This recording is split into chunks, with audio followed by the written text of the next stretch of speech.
الحمدللہ، اللہ تعالیٰ کا لاکھ لاکھ شکر ہے کہ مالک الملک نے اپنی یاد کی توفیق اور موقع عطا فرمایا۔ لاکھوں اور کروڑوں درود حضرت محمد مصطفیٰ صلی اللہ علیہ وآلہ وسلم پر، جن کے طفیل مالک الملک نے یہ مہربانی عطا فرمائی۔ سامعین کرام، اللہ تعالیٰ نے قرآن پاک میں ارشاد فرمایا، اعوذ باللہ من الشیطان الرجیم، بسم اللہ الرحمن الرحیم۔ اور بعض لوگوں میں سے ایسے ہوتے ہیں کہ جن کی چرب زبانی آپ کو خوش لگتی ہے، اور وہ اپنی باتوں پر اللہ تعالیٰ کی قسمیں کھاتے ہیں کہ ان کے دل میں بھی یہی بات ہے، حالانکہ یہ لوگ بہت ہی جھگڑالو ہیں۔ یہ جب آپ صلی اللہ علیہ وآلہ وسلم سے واپس جاتے ہیں تو پھر فساد پھیلاتے ہیں اور کھیتوں اور اولادوں کو غارت کرتے ہیں، اور اللہ تعالیٰ فساد کو پسند نہیں فرماتا۔ جب انہیں کہا جاتا ہے کہ اللہ تعالیٰ سے ڈرو تو اس بات پر انہیں اور زیادہ چڑ چڑھتی ہے۔ ایسے لوگوں کے لیے جہنم کافی ہے اور وہ رہنے کے لیے بہت بری جگہ ہے۔ اس سے پہلے آپ کے سامنے تفصیل سے بیان ہوا ہے کہ مالک الملک نے اپنے گھر کے مہمانوں، اپنے سوالیوں اور اس سے معافی مانگنے والوں پر کتنی مہربانیاں فرمائیں، ان پر کتنی رحمت کی بارش فرمائی، اور کس طرح انہیں اپنا بندہ بنایا اور کتنی کرم نوازیاں فرمائیں۔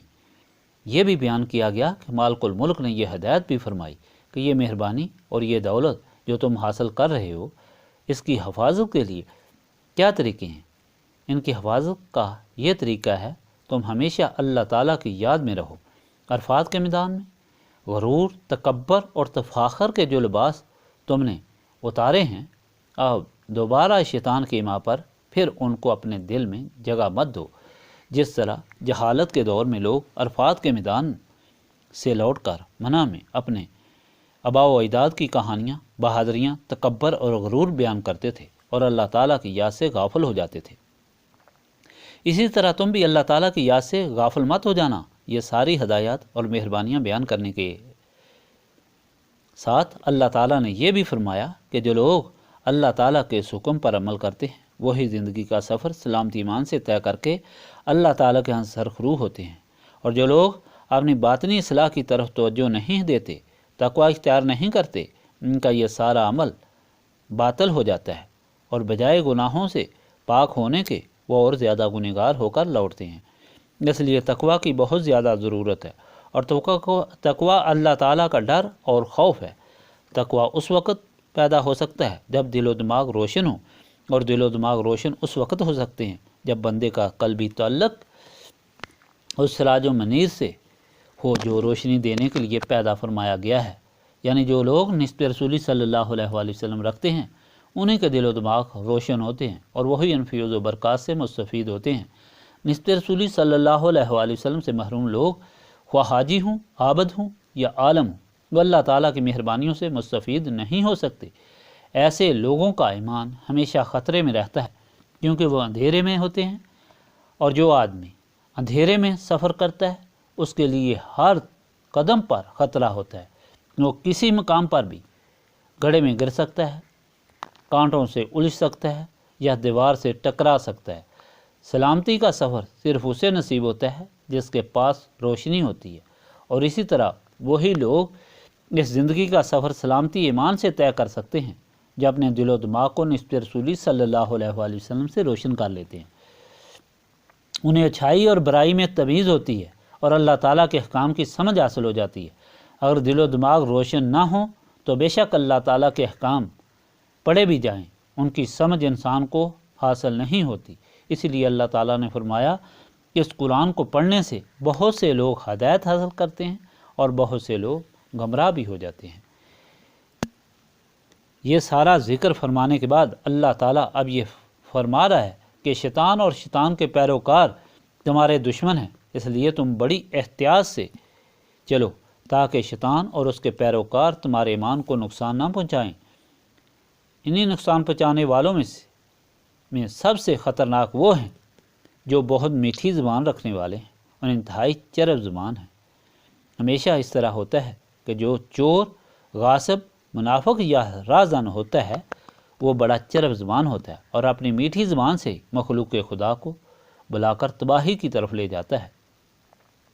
اللہ تعالیٰ یہاں ابن شریک کا قصہ بیان فرما کر ساری مخلوق کو ہمیشہ کے لیے منافقوں سے بچنے کی ہدایت فرماتا ہے۔ ابن شریک بہت بڑا منافق اور زبان کا بہت میٹھا تھا۔ رسول پاک صلی اللہ علیہ وآلہ وسلم کے سامنے بڑی میٹھی میٹھی باتیں کرتا اور ہر بات پر قسم اٹھا کر کہتا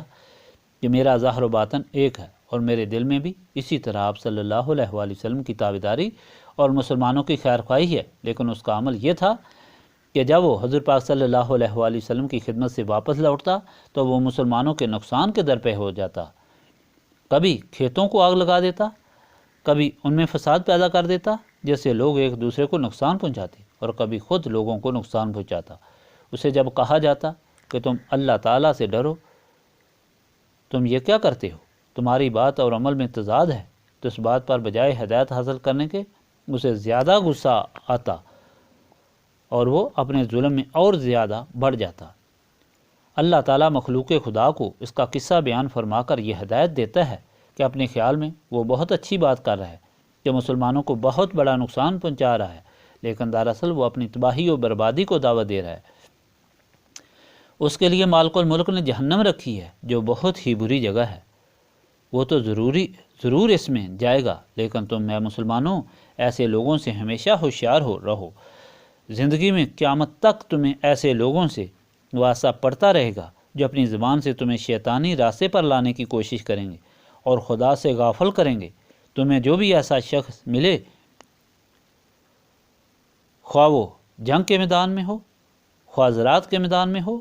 خواہ تجارت کے میدان میں ہو، خواہ وہ سیاست کے میدان میں ہو، خواہ وہ مذہب کے میدان میں ہو، خواہ وہ تعلیم و تعلم کے میدان میں ہو، جس جگہ بھی تمہارے ساتھ کوئی گفتگو کرے تو تم اس کی گفتگو کا پر اعتبار نہ کرو، بلکہ تم اس کے باطن کی طرف توجہ دو، اور باطن کے صحیح ہونے یا نہ ہونے کی کسوٹی اس کا عمل ہے۔ جس کا باطن صحیح ہوگا اس کا عمل صحیح ہوگا، اور جس کا باطن صحیح نہیں ہوگا وہ زبان سے خواہ کتنا ہی میٹھا ہو، اس کا عمل اس کی زبان سے مختلف ہوگا۔ ضرورت اس بات کی ہے کہ زندگی میں جب بھی چلو تو یہ یاد رکھو کہ جس سے بھی تمہیں واسطہ پڑے کہ اس کی باتوں پر توجہ مت دو، بلکہ اس کے اعمال کی طرف توجہ دو۔ اگر اس کے اعمال نبی پاک صلی اللہ علیہ وآلہ وسلم کی سنت، تابعداری اور غلامی کے مطابق ہوں تو اس سے واسطہ رکھو، بصورت دیگر اس سے کنارہ کش ہو جاؤ۔ یہ حالت اس وقت کی بیان فرمائی گئی، لیکن یہ ہدایت قیامت تک کے لیے ہے۔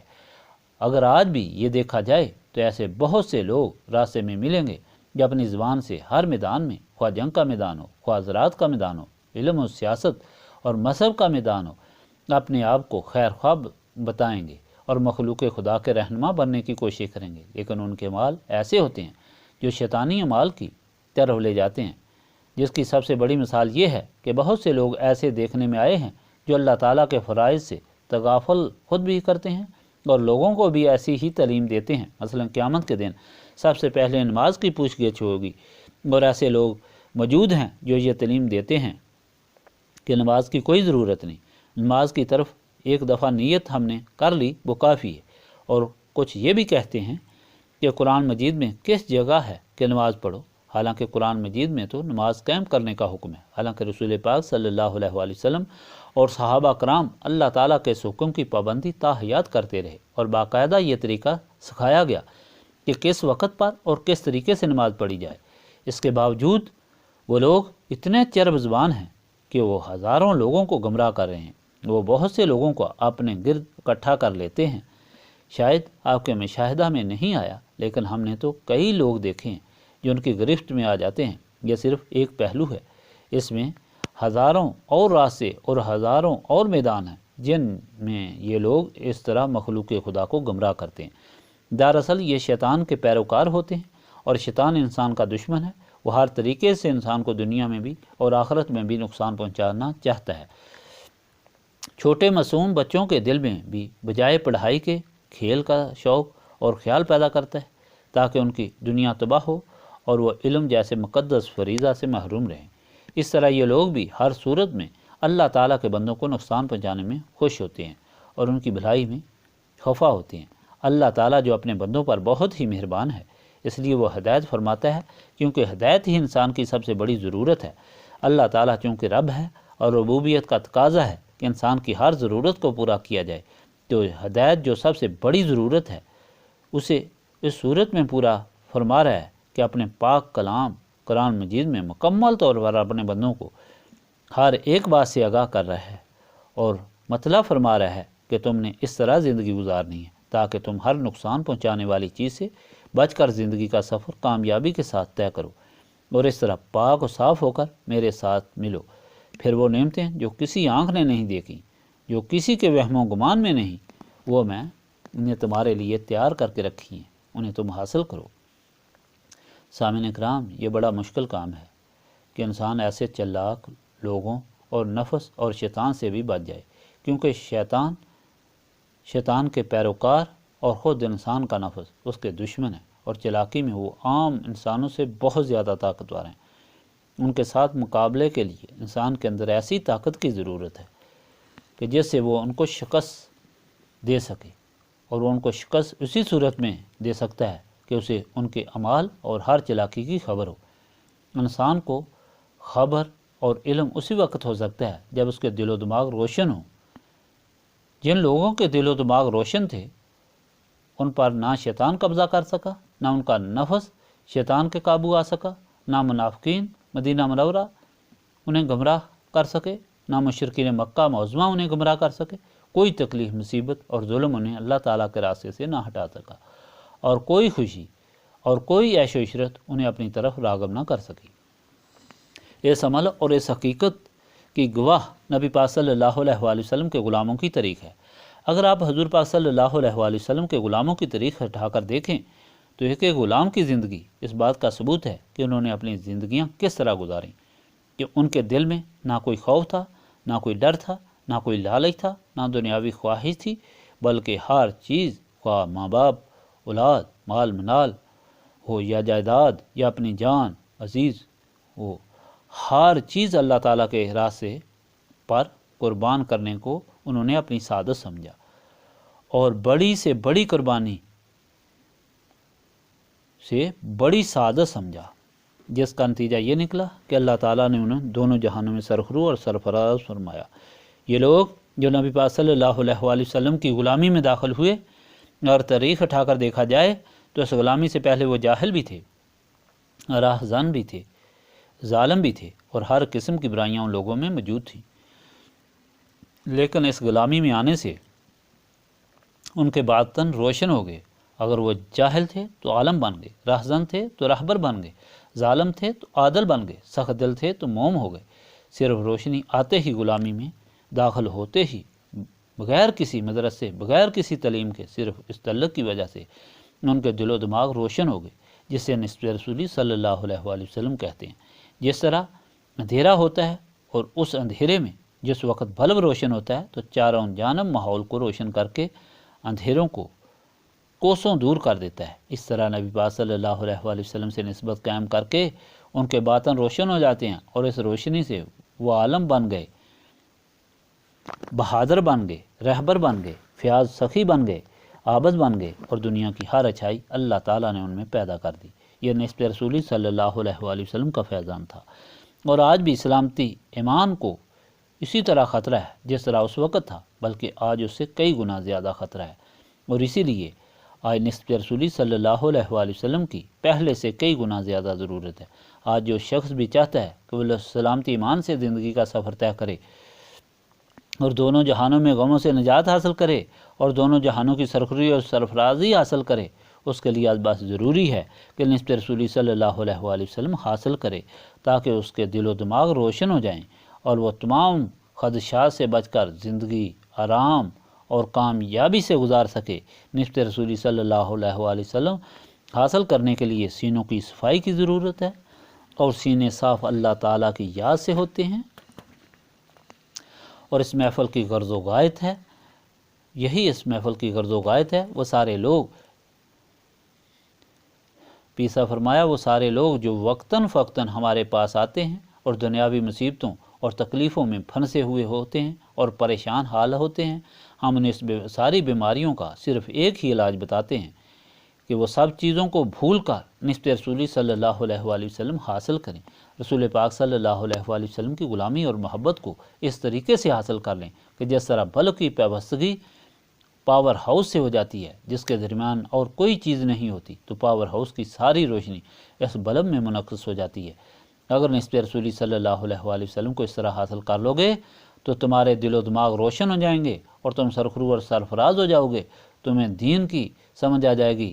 دین پر قائم رہو گے، دین سے مستفید ہوگے اور دین کی نعمتوں سے مالا مال ہو جاؤ گے۔ اسی لیے ہم یہاں لوگوں کو بیٹھاتے ہیں کہ اپنے سارے کاموں کی طرف سے توجہ ہٹا کر جو اصل چیز ہے، ہر بیماری کا اصل علاج ہے، اس کی طرف متوجہ ہو کر اللہ تعالیٰ کی یاد اس کثرت سے کریں کہ ان کے سینے اس یاد سے صاف ہوں اور وہ دولت نسبت رسولی صلی اللہ علیہ وآلہ وسلم لے کر یہاں سے لوٹیں۔ اللہم صلی علی سیدنا محمد وعلی آلہ وصحبہ صلاۃ تکون لنا مان من کل خوف لا الہ الا انت سبحانک انی کنت من الظالمین۔ ربنا آتنا فی الدنیا حسنۃ وفی الآخرۃ حسنۃ وقنا عذاب النار۔ استغفر اللہ العظیم الذی لا الہ الا هو الحی القیوم واتوب الیہ۔ استغفر اللہ العظیم الذی لا الہ الا هو الحی القیوم واتوب الیہ۔ استغفر اللہ العظیم الذی لا الہ الا هو الحی القیوم واتوب الیہ۔ ربنا تقبل منا انک انت السمیع العلیم وتب علینا انک انت التواب الرحیم۔